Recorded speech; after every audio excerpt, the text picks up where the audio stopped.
ভবন্ত এবার বলুন নম এতানি গন্ধ পুষ্প বস্ত্র অঙ্গুরীয়ক যজ্ঞ পুষ্পিতানি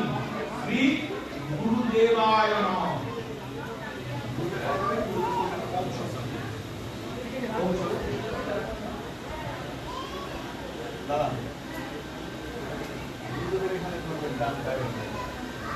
বলুন বিষ্ণুর নাম তৎসদত্ত কার্তিক মাসে ভাস করে কৃষ্ণের পক্ষে পঞ্চম মাস তীব্র মত সংকল্পিত শ্রীমৎ মহাকাল ভৈরব সহিত শ্রীমৎ দক্ষিণা কালিকা পূজা কালে সমগ্র পূজা কর্ম কারণায় সাবর্ণ